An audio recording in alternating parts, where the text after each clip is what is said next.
If he had not said my name, I would have thought, wow, who is he about to bring to the stage?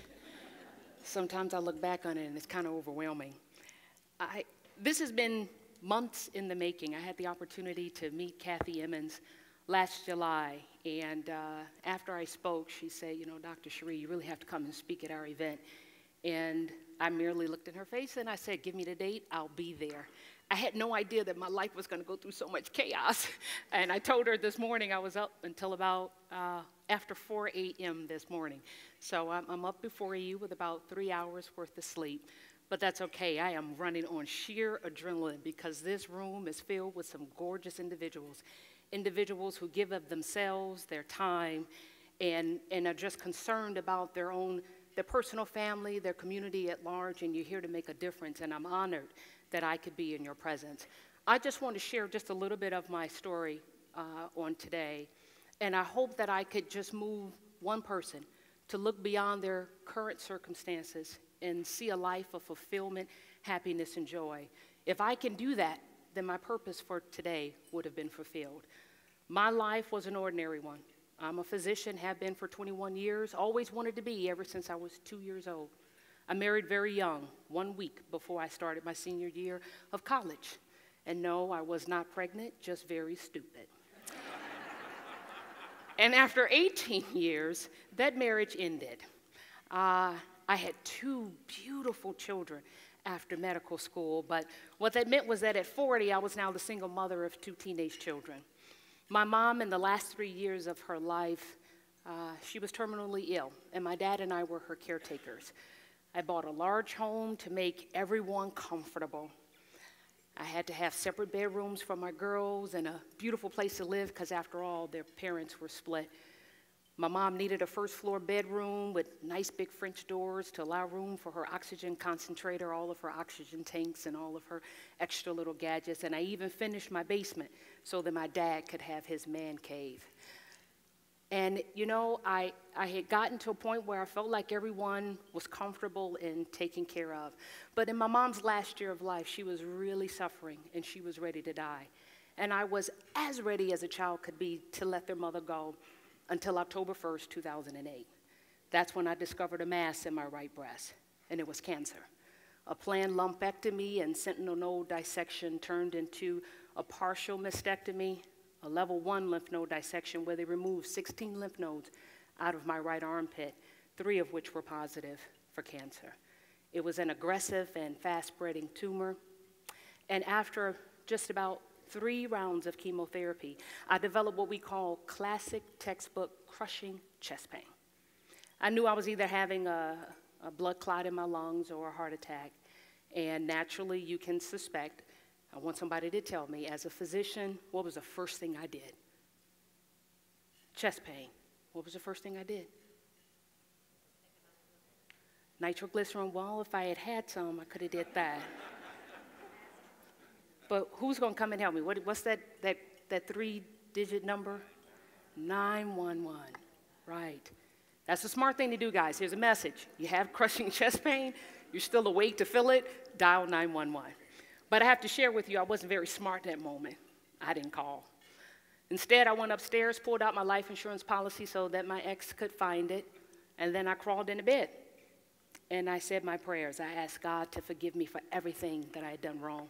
I asked him to forgive me for everything that I should have done and didn't do. And I asked him to help my mom and be with her when she transitioned from this life to the next, because obviously I wasn't going to be there with her when that happened.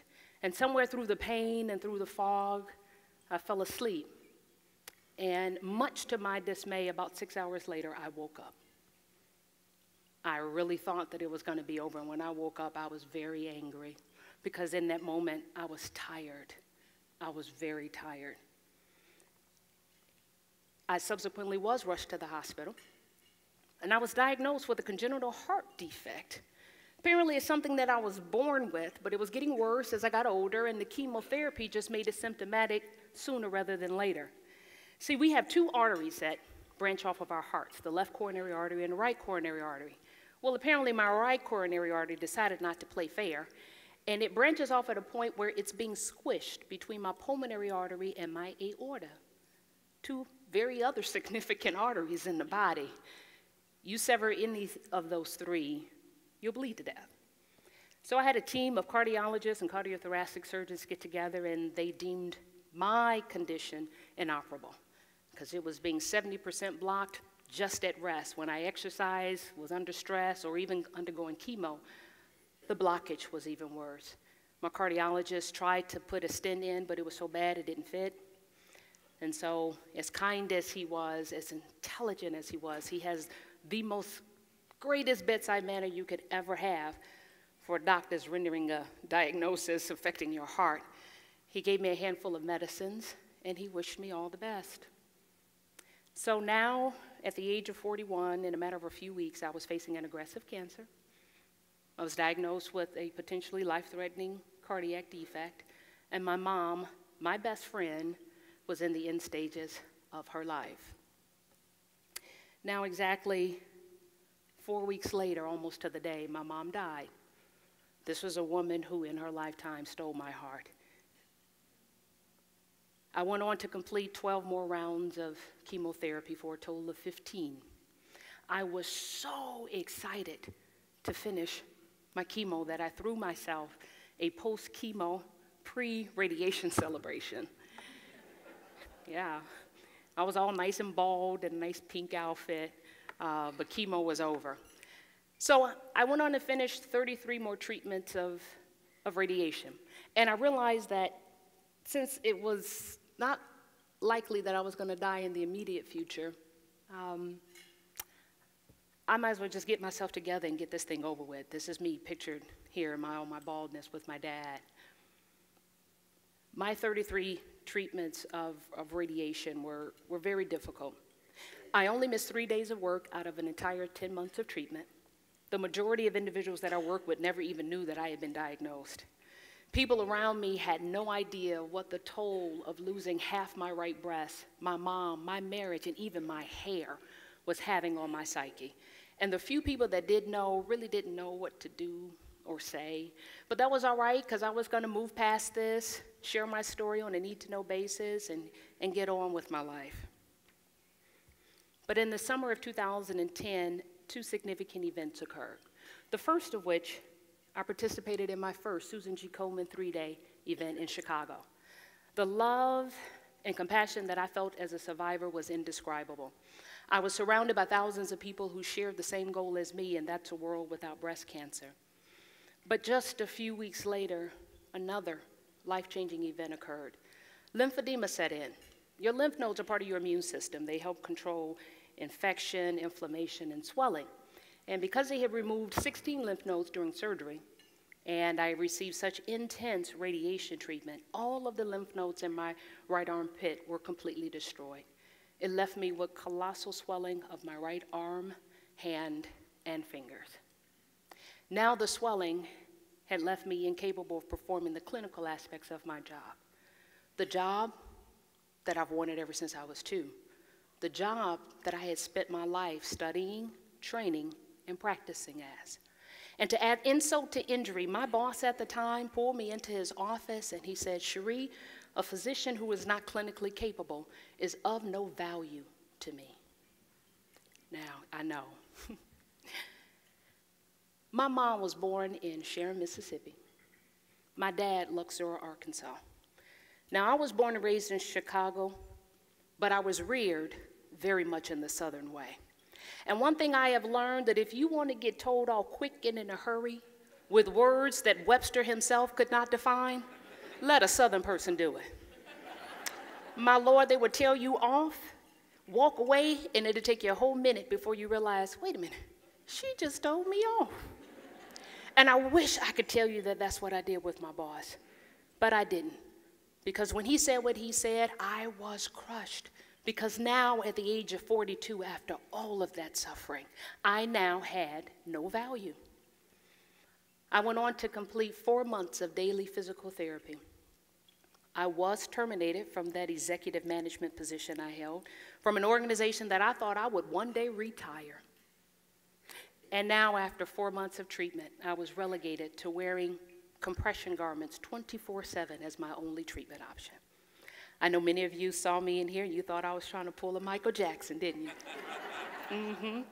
But this is actually a compression sleeve and glove. And ladies and gentlemen, I figured if I had to wear it every day, I might as well bling it out and look cute in the process.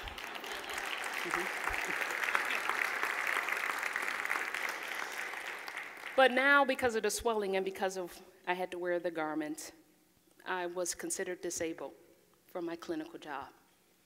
And now I had to reinvent myself because remember those 2 teenage daughters I was telling you about? They had this insane and what I felt sometimes unrealistic expectation of wanting to eat every day. Yeah.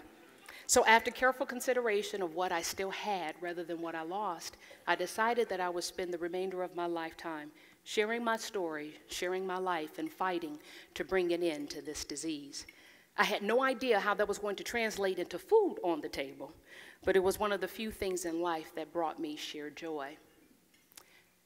That revelation came in December of 2010.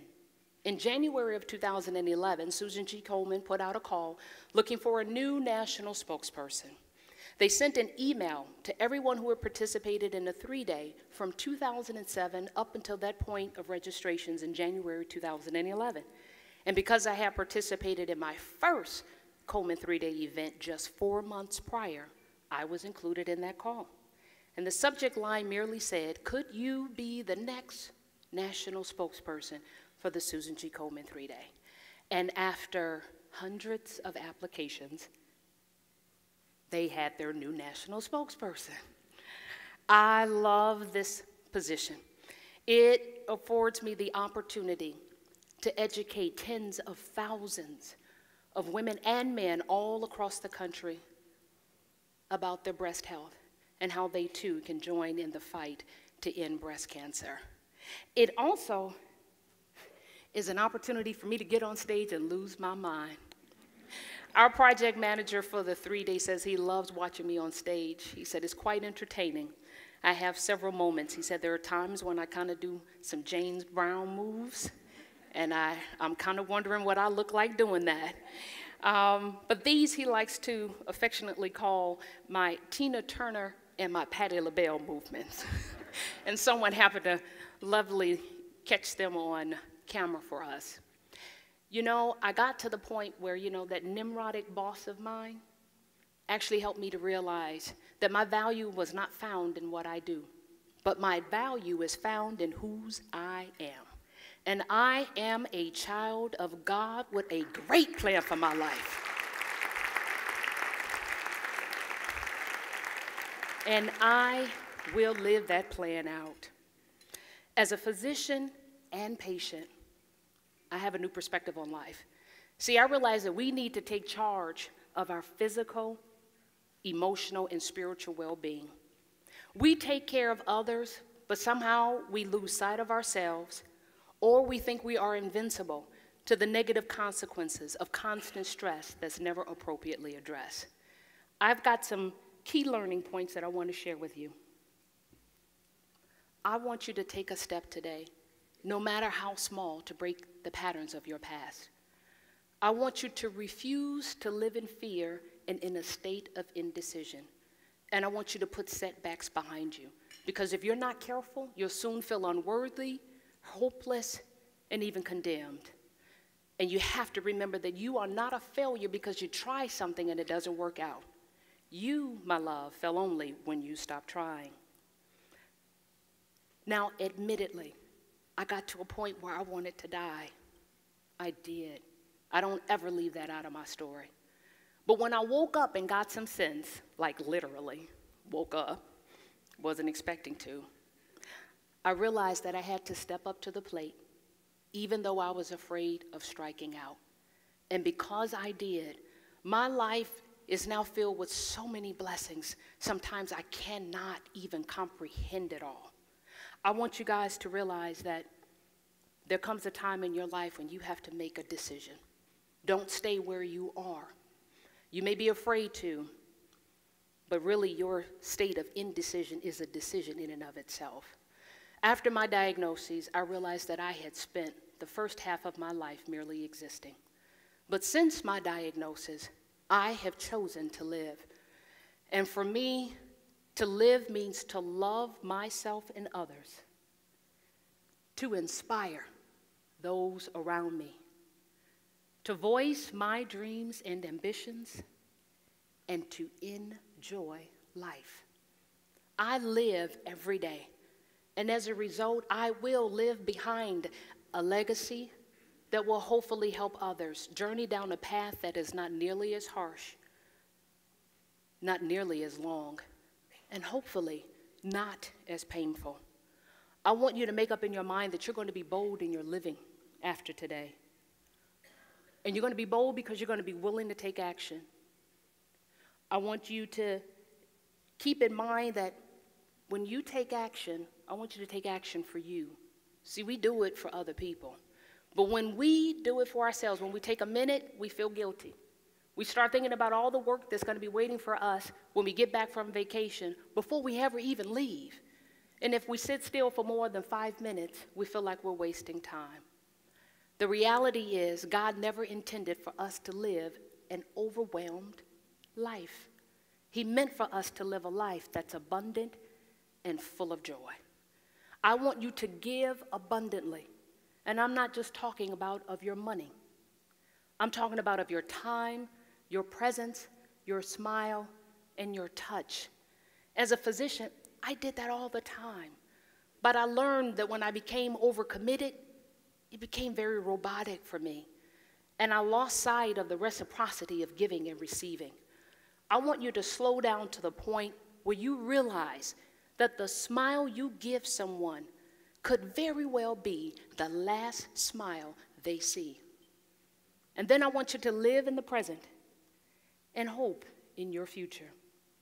Today is an important day for you. Today is the day that you can change your mindset, develop a new attitude, and start making better choices. Make up in your mind that today is going to be the day that makes tomorrow even better than yesterday. When I think about time, I realize that no matter how fast or how slow we may feel it's going, we all have only a certain amount of time here on earth. And with that in mind, I ask myself daily, what am I doing with my time? I've developed a new outlook on life.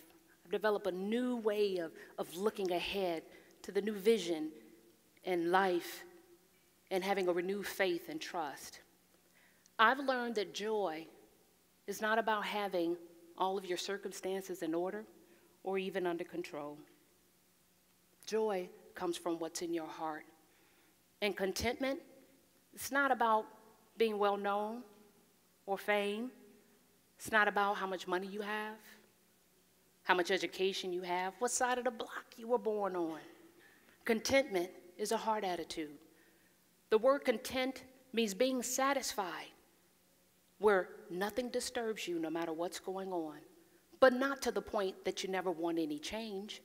We all want things to get better, but we can choose to believe that God is working, that things are changing, and that we will see the results of it in due time. Organizations will ask me to talk about time management, but you know, the more I thought about it, we only have 24 hours in a day, 168 hours in a week. And the seconds in an hour are a fixed resource. They cannot be finagled, cajoled, manipulated, managed, or multiplied. So how do we possibly get more out of life with the time that we have? I propose to you 4 steps of priority management. First thing you're going to do to get more out of life, I want you to think about what you want more out of or more of, and then I want you to write it down. The reason why I say write it down is because when you translate a desire to paper with pen, it's a step of creation. You have now translated your desire into a physical reality, possibly for the very first time. Second step, I want you to pick one of those items off the list to do over the next coming week. And I'm telling you now, just one, I can sense it. This is a room full of type A multitaskers. And you're going to say, look at the list, oh, I could do 2 or 3. Please don't. Please don't. Just pick one.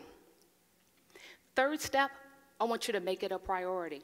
How many of you carry like daily planners or your calendar on your phone with you? Keep it, yeah. You know what? I could tell what your priorities are by the calendar that you carry with you. Because be assured, you will always have time for the things you put first. So let's say your baby's a cheerleader. You want to see her cheer at one of her basketball games. And let's say there's a game next Friday at 3:30. I want you to put it on your calendar. And this last fourth step is so important. It gets 3 stages. Do it, savor it, and celebrate it. So next Friday at 3:30, you do it. You be there at that game. Don't you allow anything except for a life-threatening emergency keep you from being there. And in that moment, I want you to savor it. Make it a memory. Don't you dare pull out that phone and check emails. Don't you dare start thinking about what you're going to tell your husband when you get home because he got on your nerves in the morning. You be there for your baby when she does her back bends and her running cartwheels. And when she's standing off to the sidelines and there's a timeout and nothing really going on, I want you to look around the audience and look at the cute little girls making googly eyes at the fine-looking basketball players. I want you to look at how they're dressed and realize how old we have gotten. And then when the moment has passed, I want you to celebrate it. I want you to be grateful for that experience. I want you to pat yourself on the back because you have now just gotten more out of life. And then pull that list out and pick something else to accomplish in the next week. Can we do that so we can get more out of life? It's okay. You all can clap.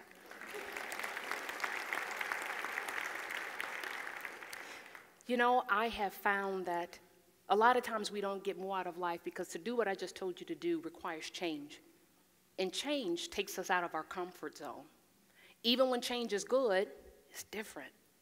But I've learned that as long as I stay in the safety zone, I may feel safe, but I will never develop my full potential or really be fulfilled in what I'm doing.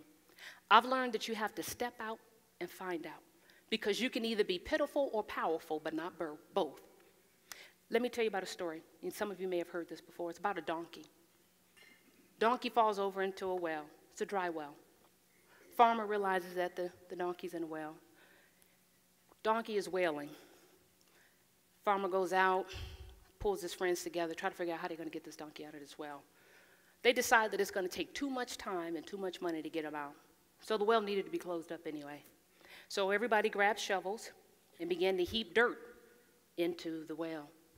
First shovel of dirt goes in, donkey begins to wail even louder. Shovel of dirt goes back in. He continues to wail, but after a while, after each shovel of dirt, the wailing stops. The farmer gets really curious, so he decides to take a look and peek over into the well. And much to his surprise, that as a shovel of dirt hits the donkey back, you know what that donkey would do? He would shake it off and step right on top of it. And he kept doing until the last shovel of dirt goes in, he shakes it off, and he steps right on out of that well. Many of you are in various stages of that story. Some of you have just fallen in, and you are wailing because you have no idea how you're coming out. And then all of a sudden you hear a familiar voice, and you think help is on the way. And then you get that first heap of dirt, and you realize, no, it's not. But then some of you still are at the point where you realize, I'm going to shake it off and step on over this. Some of you have had mound upon mound upon mound of dirt dumped on top of you, and you still managed to shake it off. And some of you still are now at the mouth of that well.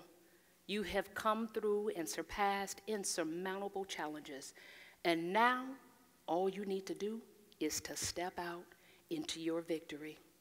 Remember, you can either be pitiful or powerful, but not both. Now, this was so important. I must apparently had like 5 different ways to see this slide. I have to admit, 5 years ago, I wanted to die. It was my easy way out. But it seems that life always has a way of bringing us to a point where we need to make a fresh start. Some of you might be there right now. Maybe you want to revive a lost dream or break a bad habit. Maybe You want to start your own business, get a handle on your finances, write a book, whatever it is, this may be your new beginning. Your time to get up and get on with your life, your vision, your assignment, because it's yours, but you have a choice. It is your job and your part to simply walk it out. For me, I got to a point where on October 1st, 2008, it was a day of tragedy. But 5 years to the day, to no planning of my own, on October 1st, 2013, was a day of new beginnings. Ladies and gentlemen, I introduce to you my husband, my 6'3" Cafe au lait specimen, Dr. Donald Prentice. Could you stand up?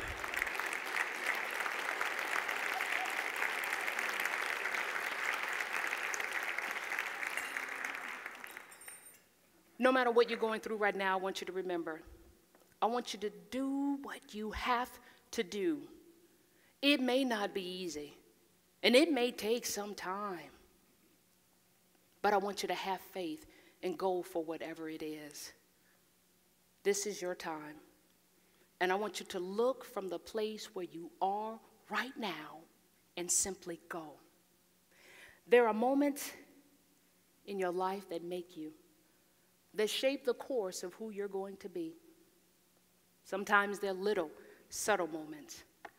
Sometimes they're big moments, like breast cancer you never saw coming. No one asks for their life to change, but it does. It's what you do afterwards that counts. That's when you find out who you are. I'm Dr. Sheri, a wife, a mother, a daughter, a breast cancer survivor, a breast cancer activist, a motivational speaker, a national spokesperson. But most of all, I am a child of God delivering a message of hope in hopes that you too will choose to live. God bless you.